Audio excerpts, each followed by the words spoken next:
जीवन में कुछ पाने के लिए प्रयास करना पड़ता है। अगर कोई समस्या है तो कहनी पड़ेगी। और जब हम महाबली हनुमान जी से कहते हैं तब हमारी हाजिरी लगती है, तब हमारी अर्जी लगती है। और जो लोग ये मानकर चलते हैं कि नहीं ठीक है भगवान सब सही करेंगे, ठीक है भगवान सब सही करेंगे, लेकिन वो प्रारब्ध के हिसाब से चलेगा। आप जितना कर्म करेंगे आप इस तरीके से समझिए कि आपको उतना फल मिल रहा है। जैसे कि आपके पास में 10 रुपए हैं तो आप गए 10 रुपए का आपने बिस्कुट खरीद लिया, क्योंकि आपके पास में वो 10 रुपए थे। अगर अब आप ये चाहते हैं कि आपने काम तो 10 रुपए का किया है लेकिन आपको फायदा 10,000 रुपए का हो जाए, वो किस तरीके से होगा? तब वो भाव को देखा जाता है, तब हमें भगवान की कृपा चाहिए होती है। कहने का ये अर्थ है कि वो 10 रुपए आपने अपने लिए खर्च नहीं करे, किसी के लिए आपने खर्च किए, वहां पर वही 10 रुपए आपके कई गुना होकर आपके पास में लौट कर आते हैं। इसी को बोलते हैं भगवान की कृपा। और ज्यादातर लोग इसी कृपा से महरूम रहते हैं, क्योंकि उनके अंदर स्वार्थ इतना भरा हुआ होता है कि जो कुछ करूंगा अपने लिए करूंगा, अपनों के लिए नहीं करूंगा, दूसरों के लिए नहीं करूंगा, जरूरतमंदों के लिए नहीं करूंगा। ऐसे समय में सोचकर देखो कि हम भी तो भगवान के सामने हाथ फैलाने के लिए गए हैं, वो क्या इस भाव को नहीं पहचानेंगे कि भैया जो तेरे दरवाजे से खाली हाथ लौटकर चला गया, भला मैं तेरे को क्यों दूं? जितनी तेरे अंदर सामर्थ्य है, जितना कर्म करेगा वो तो मेरे को तेरे को देना ही होगा। बिल्कुल इसी तरीके से अगर आपको भगवान की कृपा चाहिए तो मेहनत आपको करनी पड़ेगी। और जो उस कर्म को करता है, जो उस कृपा को पाने की कोशिश करता है, फिर चाहे वो सुर हो, चाहे वो असुर हो, चाहे कोई हो, चाहे मानव हो, उसे भगवान को वरदान देना पड़ता है। आपने देखा होगा कि बड़े बड़े जो असुर हैं, अत्याचारी हैं, उनको भी भगवान ने वरदान दिया। क्यों दिया? क्योंकि उन्होंने कर्म किया, उन्होंने कृपा पाने की उस समय कोशिश की। जिस समय उन्होंने तपस्या की उस समय उन्होंने अपने मन से बैर और भाव को हटा दिया। उनका सिर्फ और सिर्फ एक लक्ष्य था कि मैं भगवान को प्रसन्न करूंगा, मैं इतनी बार में जो है उनका नाम लूंगा। जब तक वो प्रकट होकर मेरे को वरदान नहीं दे जाते, मेरा सिर्फ और सिर्फ यही एक लक्ष्य है। हम अपने जीवन से उस लक्ष्य को भुला देते हैं, इसलिए हमारे को कुछ भी हासिल नहीं हो पाता, क्योंकि लक्ष्य को साधने से पहले ही हम इतने जो है मुंगेरी लाल के हसीन सपने देखने लगते हैं। अब हमारे को यह समझना होगा कि आखिर भगवान की कृपा को कैसे पाया जाए। जैसे कि सबको मालूम है कि जेठ का ये पावन महीना, ये पवित्र महीना, जिसके अंदर हमें अधिक मास का होने के कारण, जिसे भगवान श्री हरि ने इस अधिक मास को स्वयं बनाया है, इसीलिए इसको पुरुषोत्तम मास कहते हैं। ये इनके मंगलवार को मिलाकर अब की बार 8 मंगलवार मिले।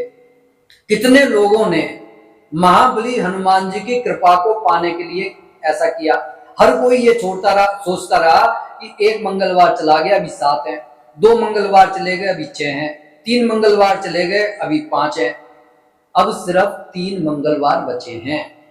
ठीक है, आप सोचकर देखिए कि आपने 5 मंगलवार पूरी तरह से गंवा दिए, अब सिर्फ 3 मंगलवार बचे हैं। और अगर अब भी नहीं जागे, अब भी आपने प्रयास नहीं किया, अब भी आपने प्रयत्न नहीं किया, तो ऐसे मौके बार बार मिलते नहीं है। अब भी अगर हम चेत जाते हैं तो 3 मंगलवार भी कम नहीं होते, क्योंकि हमारे को ज्यादातर जेठ महीने में 4 मंगलवार मिल जाते हैं। ठीक है, तो अभी भी 3 मंगलवार हमारे जो है खाते में हैं। ये हमारे पर डिपेंड करता है कि हम अपने विकारों से, विकार क्या है? विकार है वासना। लोग कहते हैं कि वासना बुरी होती है। वासना अगर किसी और का अहित करती है, क्योंकि सारा संसार देखिए वासना में ही जी रहा है। वासना का अर्थ अगर साधारण तौर पर समझा जाए तो एक इच्छा है, और सारा संसार कोई ना कोई इच्छा रखकर ही भगवान की पूजा कर रहा है, भगवान की शुश्रूषा कर रहा है। और क्या पाना चाहता है? दौलत पाना चाहता है। दौलत पाने के बाद में वो क्या पाना चाहता है कि मेरे पास में ऐशो आराम होंगे, मैं शो ऑफ करूंगा। बस यहीं से भाव बिगड़ना शुरू हो जाते हैं, यहीं से वासना की शुरुआत हो जाती है। यही इच्छा को और वासना को डिफरेंस कर रहा है, और साथ ज्यादातर वासना को जो है स्त्रीलिंग और पुल्लिंग से जोड़ दिया जाता है। यहीं पर आकर आदमी की पूजा खंडित होने लगती है। इस पर अगर विजय प्राप्त कर ली तो हनुमान बाबा की कृपा पाना बहुत ही आसान है, बहुत ही सरल है। हनुमान बाबा कलयुग के वो जागृत देवता हैं जिनको अगर आपने एक बार नमस्कार कर लिया, आपने जोत जला दी, आपने जरा सा भोग लगा दिया, वो इतने से प्रसन्न हो जाते हैं। अब अगर ये जो 3 मंगलवार बच रहे हैं, जो 9 जून का है, एक 16 जून का है, एक 23 जून का जो मंगलवार है, आप चाहें तो अपनी अंधकार भरी किस्मत को उजाले से भर सकते हैं। बस आपको करना क्या है, आपको शुद्ध हृदय से, शुद्ध मन से भगवान हनुमान के सामने एक हनुमान चालीसा पढ़ लेनी है। लेकिन लोग कई बार ये सोचते हैं कि किसी भी तरीके से महाबली हनुमान जी के हमारे को दर्शन हो जाए। दर्शन करने के लिए मैं बार बार कहता हूं कि ऐसा नहीं है कि हनुमान बाबा किसी को दर्शन नहीं देते, हनुमान बाबा के दूत किसी को दर्शन नहीं देते, हनुमान बाबा के दूत हमारी रक्षा नहीं करते। लेकिन अर्जी लगाने से पहले आप अपने मन के अंदर झांक कर तो देखो कि आप कितने पाप करके आए हो, कितने पाप करने के बारे में सोच रहे हो, और जब तक इनका निपटारा नहीं हो जाता तब तक आप भगवान की कृपा कैसे पा सकते हो। इस कृपा को पाने के लिए सबसे अहम और जरूरी बात यह है, क्या आपके अंदर अपने इन पाप के प्रति गिलानी है। एक कहावत है कि पश्चाताप के आंसुओं से जन्म जन्म के पाप धुल जाते हैं। क्या वो पश्चाताप के आंसू आप महसूस करते हैं? अगर महसूस करते हैं तो आप ये मानकर चलिए कि ऐसे में किसी ने मेरा बुरा भी कर दिया, किसी ने मेरा अहित भी कर दिया, तब भी मेरे मन में उसके प्रति सिर्फ और सिर्फ प्रेम के भाव होंगे, क्षमा के भाव होंगे, क्योंकि मैं ये जानता हूं कि मैं कोई दंड देने वाला कोई थानेदार नहीं हूं। दंड देने का विधान तो महाबली हनुमान जी को है।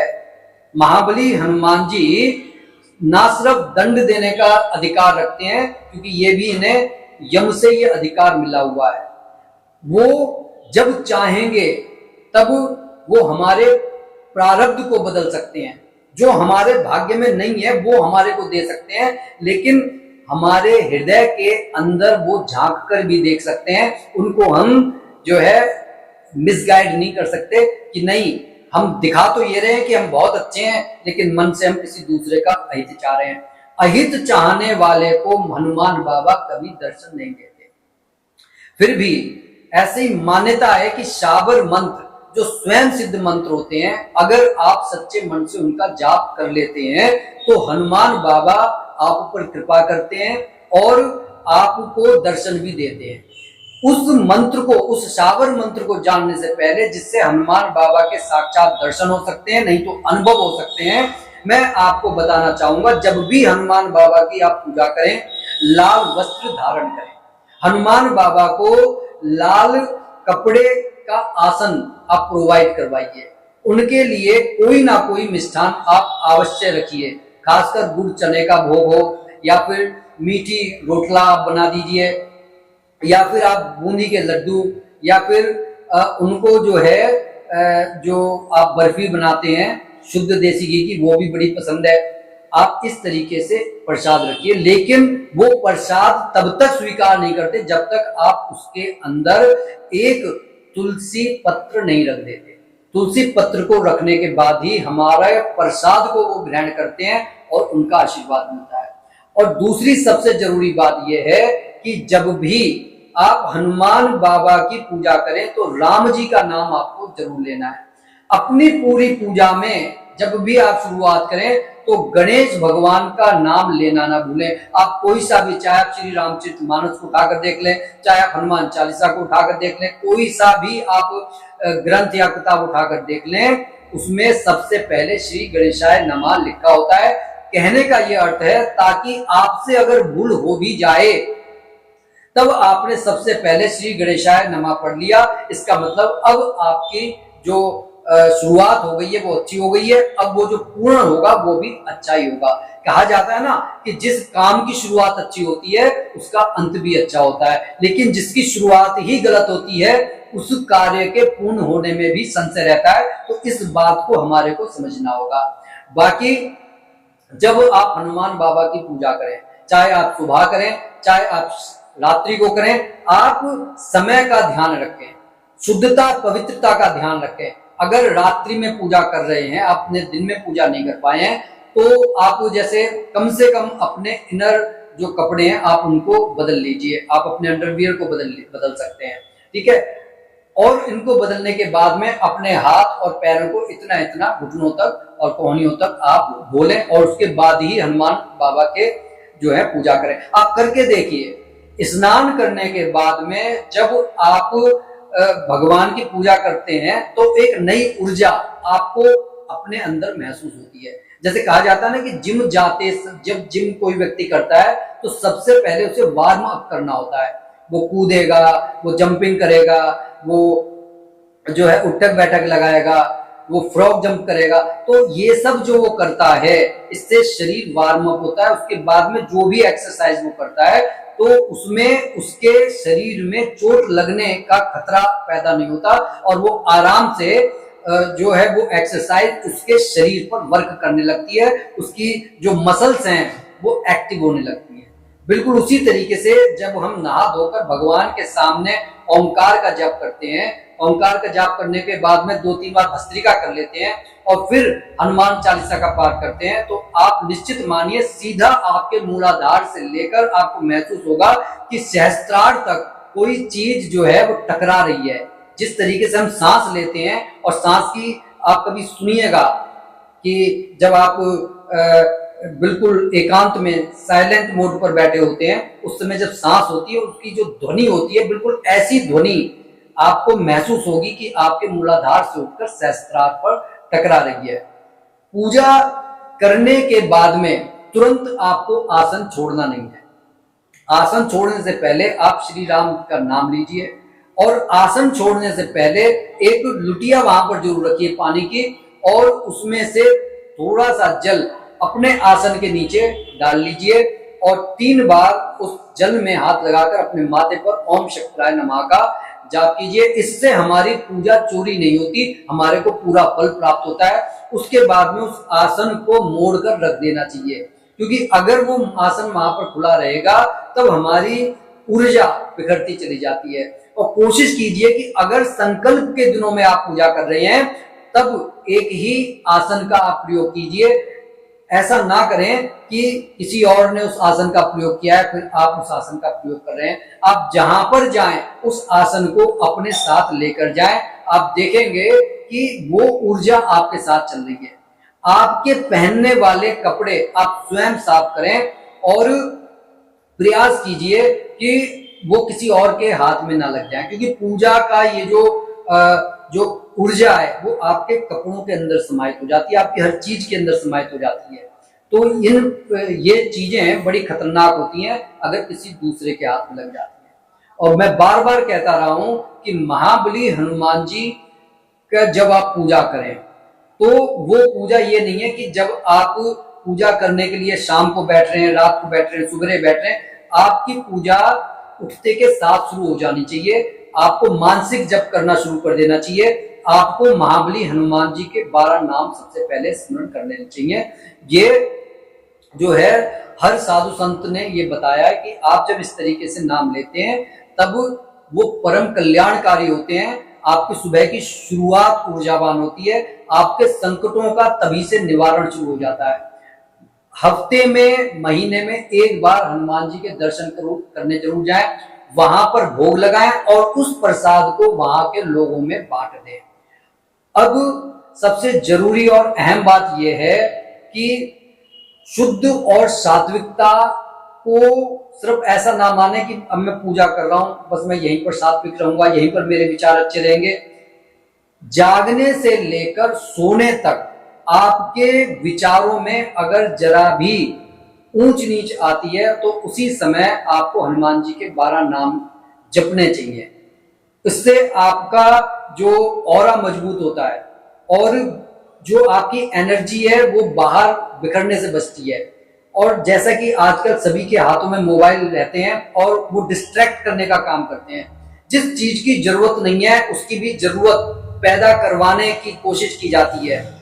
जिस चीज को आप खोज रहे हैं आप उसको भूल जाते हैं, आप दूसरे चीजों के पीछे लग जाते हैं। तो इस चीज से बचने के लिए आप अपने मन को ये पैगाम अच्छी तरीके से दे दीजिए कि मैं यही चीज जब मेरे को मिलेगी, जो मैं ढूंढ रहा हूं, जिसे मैं खोज रहा हूं, जिसे मैं इन्वेस्टिगेट कर रहा हूं, जब वो मिलेगी उसको ही देखूंगा, उसको ही सुनूंगा, उसको ही पढ़ूंगा। इसके अलावा मेरे को इस मोबाइल से कोई और काम नहीं है। जैसे पहले जो है बहुत सारे चैनल आते थे, अब आने लगे हैं, जैसे MTV भी आ रहा है, आस्था भी आ रहा है। अब आपने अगर उसे ट्यून आस्था के चैनल पर कर दिया है तो आप MTV तक नहीं पहुंचेंगे। लेकिन YouTube में ऐसा नहीं है। YouTube में हर चीजों की भरमार पड़ी हुई है, इसलिए आपको खुद के मन को खुद कंट्रोल करना होगा। और अगर आपने एक बार ये कंट्रोल करना सीख लिया फिर आपके लिए कुछ भी मुश्किल नहीं रहेगा। अब आ जाते हैं उस शाबर मंत्र पर। वो जो शाबर मंत्र है जिससे हमारे को हनुमान जी की कृपा मिल सकती है, वो शाबर मंत्र है ओम हनुमान पहलवान, वर्ष 12 का जवान, हाथ में लड्डू मुख में पान, आओ आओ बाबा हनुमान, ना आओ तो दुहाई महादेव गौरा पार्वती की। शब्द साचा पिंड काचा, फुरो मंत्र ईश्वरो वाचा। जब आप इस मंत्र का जाप कर लेते हैं, आप ये मानकर चलिए कि जैसी आपकी आस्था होगी, जैसा आपका विश्वास होगा, हनुमान जी आपको प्रत्यक्ष दर्शन देंगे। प्रयास कीजिए कि आप रात्रि से इस मंत्र का जाप करना शुरू कर दीजिए। इससे इसकी शक्ति बढ़ती चली जाएगी। ना सिर्फ आप अपने अला बला को दूर कर सकते हैं, बल्कि दूसरों की अला बला को भी दूर कर सकते हैं। और जितना आप इसकी शक्ति को बढ़ाना चाहते हैं तो प्रयास कीजिए 21 दिन 41 दिन तक कम से कम प्रतिदिन आप इसकी 11 या 21 मालाएं रात्रि में आप करें। जब तक आप पूजा कर रहे हैं उतने दौरान तक आपका जो दीपक है वो प्रज्वलित रहना चाहिए और ऐसी जगह पर आपको कोई परेशान करने वाला नहीं होना चाहिए। सबसे उत्तम समय वही होता है रात्रि का। इस समय भगवान आपकी बात को सुनते भी हैं और हो सकता है कि बहुत जल्दी आपको जो है उनके दर्शन भी मिल जाए। तो करके देखिए, आपका जीवन आनंद से भर जाएगा। इसी के साथ मैं अपनी वीडियो को यहीं पर समाप्त कर रहा हूं। बोलिए जय जय श्री सीताराम।